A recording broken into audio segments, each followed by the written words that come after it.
À La Réunion, comme partout en France, la psychiatrie publique fait face à une crise profonde d'attractivité. À l'EPSM de La Réunion, nous avons fait un choix clair. Agir durablement pour attirer, engager et fidéliser les praticiens. L'établissement public de santé mentale de La Réunion assure la psychiatrie publique sur les territoires Est, Nord et Ouest de l'île. Il s'organise autour de 4 pôles, regroupant des services de psychiatrie adulte, de pédopsychiatrie et des activités intersectorielles. Depuis 2018, l'établissement a considérablement renforcé son attractivité médicale.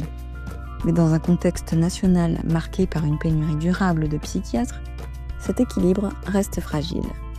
Chaque année, près de 20% des praticiens quittent l'île, rendant indispensable une stratégie de fidélisation à long terme.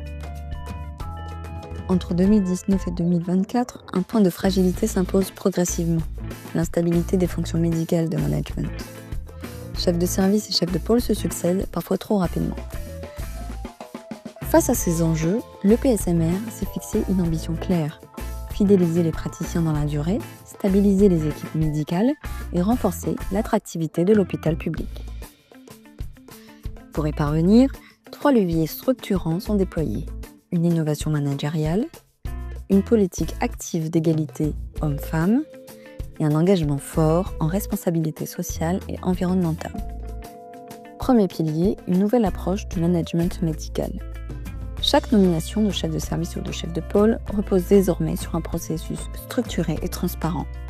Des fiches métiers précises ont été co-construites, validées par les instances et partagées en amont avec les praticiens candidats.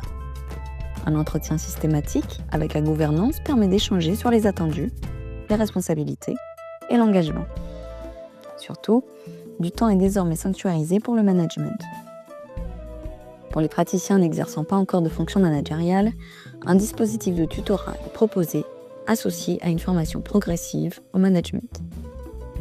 Deuxième pilier, l'égalité professionnelle. Depuis 2022, l'EPSMR mène une démarche active en faveur de l'égalité hommes-femmes et de la lutte contre toutes les formes de discrimination. Un plan d'action structuré est déployé autour de 6 axes, allant de l'égalité salariale à la prévention des violences et du harcèlement. Cette politique renforce la confiance, l'équité et le sentiment d'appartenance au collectif. Troisième pilier, l'engagement en responsabilité sociale et environnementale. Depuis 2025, l'EPSMR a obtenu le label THQSE niveau or, reconnaissant la qualité de ses actions en faveur des professionnels, des patients et de l'environnement. Mobilité douce, qualité de vie au travail, santé environnementale, ces actions concrètes répondent aux attentes des jeunes générations de praticiens et donnent du sens à leur engagement hospitalier. Au-delà de son propre territoire, l'EPSMR a fait le choix du partage. La démarche a été présentée lors de congrès nationaux et de rencontres professionnelles, donnant lieu à plusieurs coopérations interétablissements.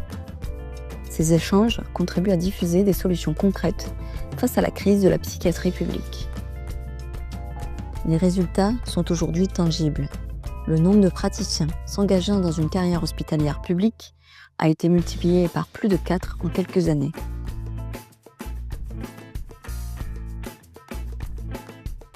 De développer des projets qui fait qu'on reste dans un environnement avec des équipes qui sont dynamiques, qui sont accueillantes. Et je pense que le point fort de l'établissement, c'est aussi l'accueil des médecins, des nouveaux médecins. Le fait de pouvoir accéder, notamment pour les chefs de service, à des formations de management médical. Et de pouvoir aussi avoir des missions qui sont claires, précises, qui permettent d'accompagner, je dirais, au mieux les équipes. On m'a proposé, 1 an et demi après mon arrivée, de devenir le chef de pôle, finalement avec la ténacité du docteur Apavopoulet, qui m'a rassuré quant à mes capacités, en tout cas l'accompagnement qu'il allait pouvoir me fournir. Donc l'accompagnement dont j'ai bénéficié avant de rentrer en fonction, ça a été de suivre en fait l'ancien chef de pôle pendant environ 8 mois à travers les différentes instances voir comment les différentes instances s'articulaient, comprendre quelles étaient leurs places, quelles étaient leurs fonctions, leurs rôles. Donc d'avoir on va dire une formation très pratique, très dans le terrain. Sur l'EPSMR, c'est aussi ça qui m'a convaincu finalement de m'engager dans une chefferie, c'est le fait que on est quand même très soutenu. Et puis on a une possibilité également de se former au management. Et puis il y a une vraie culture managériale qui est commune au niveau de l'EPSMR. C'est vrai que la qualité de vie au travail, ça a été un argument fort qui a fait que j'ai décidé de m'engager à l'EPSMR. En fait, c'est sûr que c'est quelque chose qui pèse dans la balance quand on décide de s'engager dans des carrières hospitalières.